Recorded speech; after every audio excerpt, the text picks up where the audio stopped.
Railway technician में कुल 20 से 25 लाख फॉर्म गिरे हैं। इस डाटा में कितनी सच्चाई है, देखिए नवीन सर से जानेंगे कि इस डाटा में कितनी सच्चाई है और क्या सेफ और कौन सा डेंजर जोन रहने वाला है और अपने जोन के अनुसार कितने अंक का टारगेट करना होगा इस बार और कैसे तैयारी करें, कैसे अंजाम तक पहुंचाए अपनी तैयारियों को। और जो सबसे बड़ा सवाल कि क्या हर साल वैकेंसी देंगे, ये सिर्फ चुनावी जुमला था, क्या ये 2024 की इस लोकसभा इलेक्शन के बाद नहीं आएगी, क्या कुछ है, पूरा मैटर समझेंगे। अब टेक्नीशियन की जो फॉर्म फिलअप होना बंद हो चुका है, उसके बाद देखिए नवीन सर से बात करेंगे और इस पर पूरा विश्लेषण करेंगे। सर ऑन ड्यूटी में आपको बहुत स्वागत। जी बहुत बहुत धन्यवाद। सर जिस प्रकार से सबसे पहला जो सवाल छात्रों के जहन में घूम रहा है कि क्या वैकेंसी हर साल आएगी, तो क्या लग रहा है सर कि वैकेंसी हर साल आएगी या फिर इसी लोकसभा चुनाव के बाद वैकेंसी भी आना बंद हो जाए? नहीं, ये तो भविष्य की बातें हैं और समझना होगा इस बात को कि जिस तरीके से रेलवे या रेल मिनिस्ट्री के द्वारा आश्वस्त किया गया, इतना बड़ा हंगामा अभी आप देखें कि कुछ दिन पहले हुआ और जिस हिसाब से रेल कैलेंडर की बातें तो स्टूडेंट की पुरानी मांगें थी, लेकिन ये पता नहीं था कि जो 60-65 या 70,000 वैकेंसी की बातें वैकेंसी आनी थी वो इसी बार से अलग रूल में कन्वर्ट हो जाएगी। तो ये बात नहीं पता था, क्योंकि एग्जाम कैलेंडर की बातें चल रही थी पहले से, लेकिन इसी बार इस रूप में इम्प्लीमेंट हो जाएगा ये बातें कंफर्म नहीं था। तो कहीं ना कहीं ये बड़ा सा कारण रहा नंबर ऑफ वैकेंसीज का कम दिखने का, क्योंकि आप इस हिसाब से सोचें, अगर सरकार की क्रेडिबिलिटी बनी रहती है, अगर सरकार प्रत्येक साल वैकेंसी देती है, रेलवे प्रत्येक साल वैकेंसी देती है, तो जिस तरीके से 9100 समथिंग वैकेंसी आज टेक्नीशियन का देखने को मिला, 5 साल का आप ले लीजिए तो 45,000 के अप्रॉक्स हो जाता है। 5696 वैकेंसी एलपी का आया, 25,000 के अप्रॉक्स 5 साल में हो गया, दोनों को मिला दीजिए तो 65-70,000 हो गया। आप रेलवे की तैयारी कर रहे हैं तो आपके लिए मैथ, रीजनिंग और जीके करना बहुत जरूरी है, और खासकर अगर आपको रेलवे के सारे एग्जाम के चैप्टर वाइज टाइप वाइज में अगर मैथ मिल जाए और सेम इसी तरीके से रीजनिंग में भी चैप्टर वाइज टाइप वाइज आपको मिल जाए और 27 प्लस फैक्ट्स के रूप में, सार संग्रह के रूप में आपको किताब मिल जाए, तो आपका जो भी एग्जाम है, चाहे एलपी का भी आने वाला है, आरपीएफ ऐसा आने वाला, कांस्टेबल आने वाला है, जी आने वाला, ग्रुप डी एंट्री, सभी के सभी क्वेश्चन उसमें करके कवर किए गए हैं और टीसीएसपी वाई सारे के सारे इसमें दिए गए हैं। तो आप इसको जरूर देखिए, ये आपके बहुत कारगर रहेगा। ये बातें तो समझ में आती है, लेकिन सवाल ये उठता है कि बीजेपी गवर्नमेंट कथनी और करनी में शुरू से अंतर रहा है, इसलिए थोड़ा सा संशय वाली स्थिति, इसी बात का डर सता है। हाँ, इसलिए करके इसकी गारंटी कौन देगा?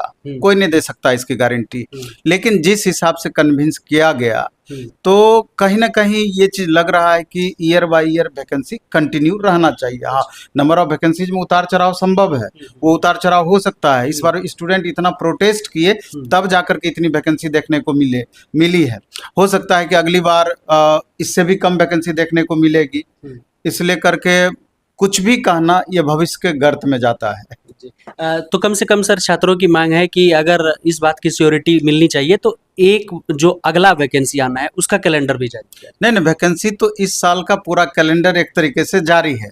अभी आपका एएलपी हो गया, फिर इसके बाद टेक्नीशियन हो गया, आरपीएफ हो गया, फिर ग्रुप डी, एनटीपीसी, जेई, ये सब का पूरा कैलेंडर फिक्स है। ये तो आएगा ही आएगा वैकेंसी। नेक्स्ट ईयर पर प्रश्न चिन्ह हम लगा रहे हैं कि नेक्स्ट अगले साल क्या करती है, ये तो आगे देखने वाली बात होगी।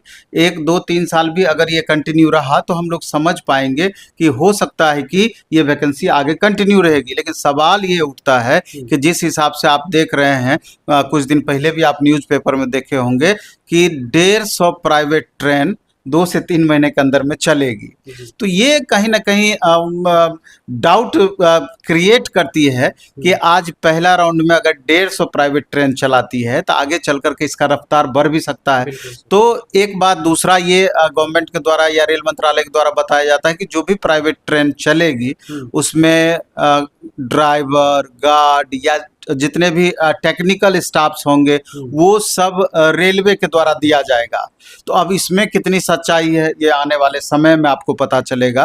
अगर ऐसा होता है कि प्राइवेट ट्रेन चलती है लेकिन जो एम्प्लॉय है वो अगर गवर्नमेंट के तरफ से जाएंगे तो थोड़ा सा राहत हो सकता है, क्योंकि वो भी टेक्निकल स्टाफ गवर्नमेंट की तरफ से जाएगी। तो फिर तो वहाँ जो टीसीसीसी या एनटीपीसी जो उस तरह का पोस्ट निकलता था तो वहाँ पर तो प्रश्न चिन्ह लगेगा।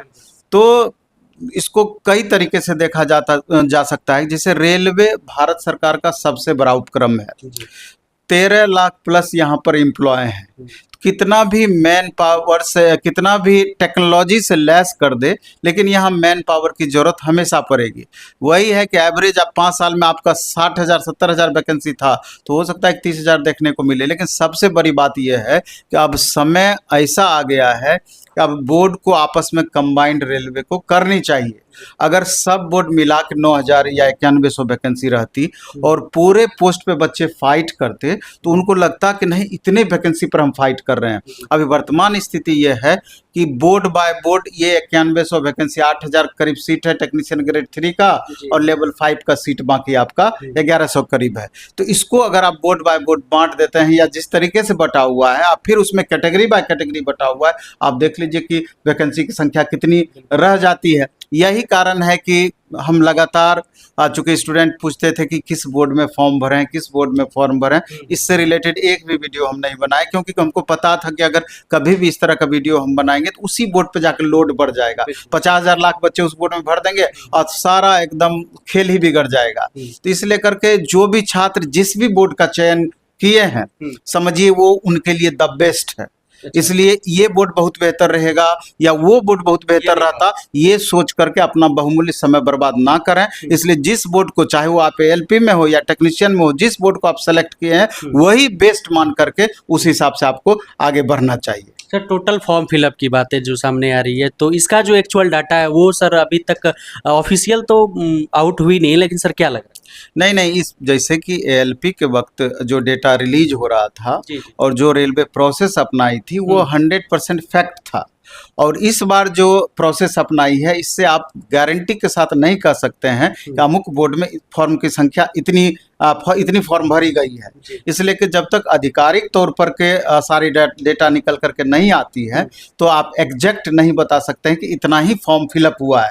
इसलिए कि एक अनुमानित संख्या होता है कि 22 लाख 25 लाख बच्चे फॉर्म भरे हैं, ऐसा संभव है, लेकिन एग्जैक्ट अभी नहीं बताया जा सकता है। और सबसे बड़ी बात इसमें यह है कि छात्रों को हम ये कहना चाहते हैं कि आप जैसे कोई आईटीआई बच्चे किए हैं, डिप्लोमा या बीटेक किए हैं, तो आईटीआई के संदर्भ में हम लें तो सबसे ज़्यादा बच्चे आईटीआई किए हुए हैं इधर नॉन टेक्निकल सेक्शन में, तो आईटीआई वाले एएलपी भी भरेंगे, स्वाभाविक रूप से टेक्नीशियन भी भरेंगे, स्वाभाविक रूप से ग्रुप डी भी भरेंगे। चूंकि इस बार ग्रुप डी में आईटीआई अनिवार्य कर रहा है, कुछ एक पोस्ट हो सकता है कि बिना आईटीआई का भी रहे ग्रुप डी में, लेकिन ये सारा पोस्ट तो आईटीआई बेस्ड है।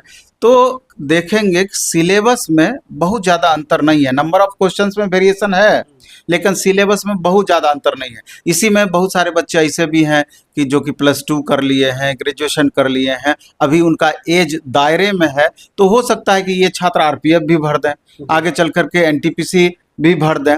यानी कि एक ही स्टूडेंट अलग अलग स्टेप में सारा फॉर्म डालेंगे। तो मेरा कहने का आशय यह है कि सब्जेक्ट के इम्पोर्टेंस को समझना है और उसके गहराई को समझना है। सब्जेक्ट के गहराई को समझने का अर्थ मेरा ये है कि उसके पैटर्न को बारीकी से जज करना होगा, सिलेबस को बारीकी से जज करना होगा।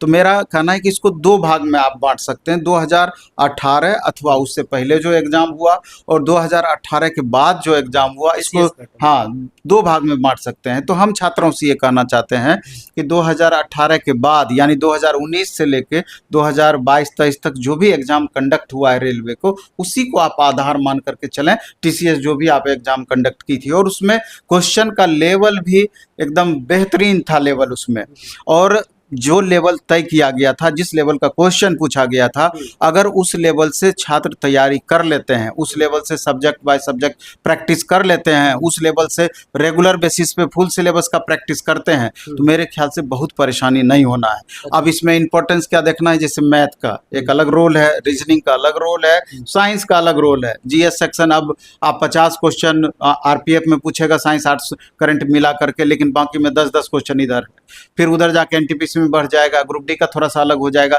नंबर ऑफ क्वेश्चंस का ही वेरिएशन होगा, लेकिन लेवल में कहीं से भी अंतर नहीं होना है। इसलिए मैथ बहुत अच्छा करना है, मैथ में एडवांस अर्थमेटिक दोनों सेक्शन को अच्छा करना है, थोड़ा डीआई का भी सेक्शन आएगा, उसके बाद रीजनिंग वर्बल नॉन वर्बल को अच्छा करना है, मैक्सिमम तो वर्बल सेक्शन से रहेगा।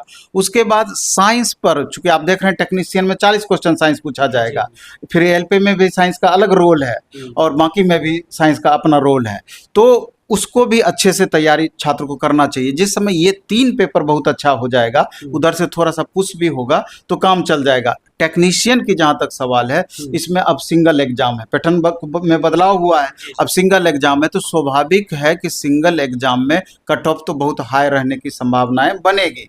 इसलिए करके कोई भी स्टूडेंट अब ये मान करके चलें, जब तक हम 75% प्लस नहीं करेंगे, उससे भी कितना ऊपर जाएगा कहना मुश्किल है, लेकिन 75% प्लस अगर आप करेंगे तो जाकर के 73, 72, 70 तक आके टिकेंगे। में भी थोड़ा सा होप बन सकता है, लेकिन 75 से जितना ही आप ऊपर स्कोर करेंगे उतनी ही संभावनाएं आपकी बढ़ेगी, और 75 से जितना ही नीचे 75% से जाएगा उतनी ही संभावनाएं कम होती चली जाएगी। इस बात को गांठ बांध लेना है।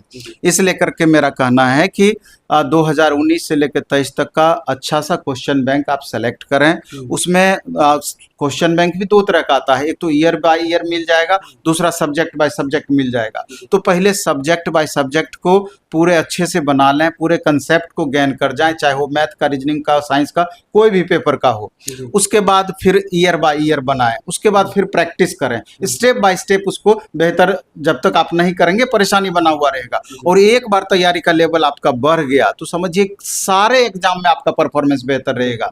हम इस तरीके से आप इसको समझा सकते हैं उदाहरण देकर कि आज से 7 साल 8 साल पहले सब बोर्ड से अलग अलग वैकेंसी आती थी, सब पोस्ट का अलग अलग वैकेंसी रहता था।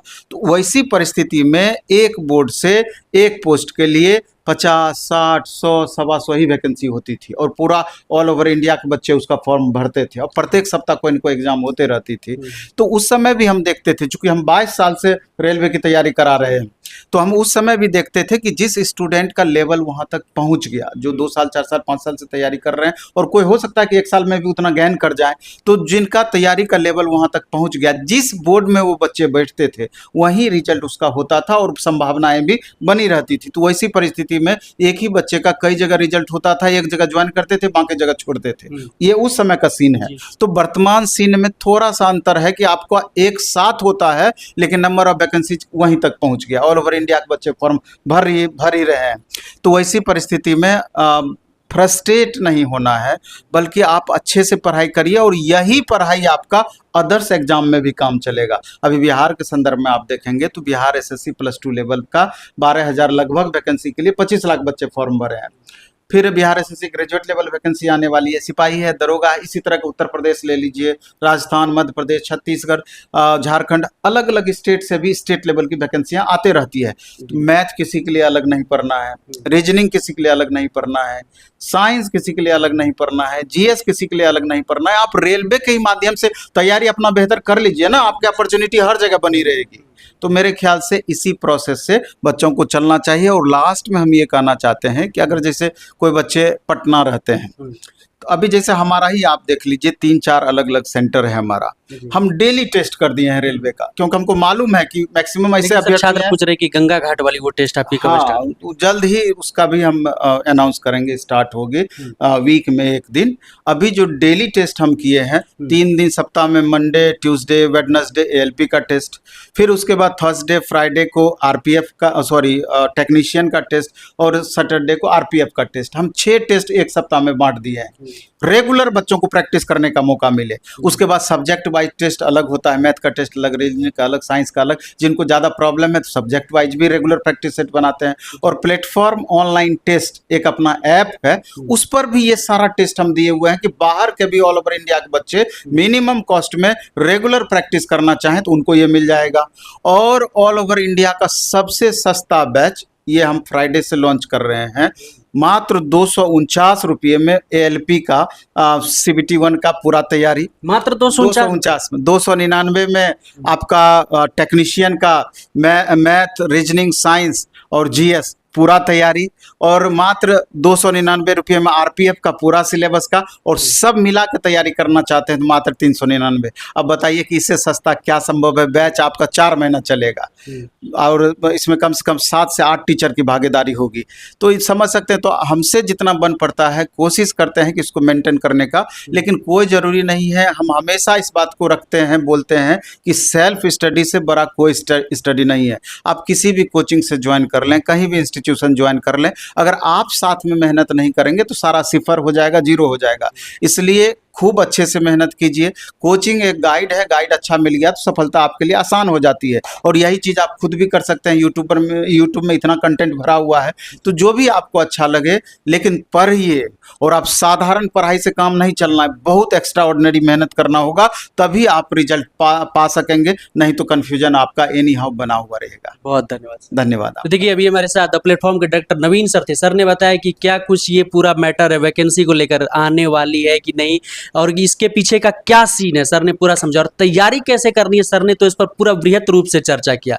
बाकी आपको सेशन कैसा लगा कमेंट में जरूर लिखिएगा। मिलेंगे आपसे बहुत ज्यादा ऑन ड्यूटी पर ही। जय हिंद।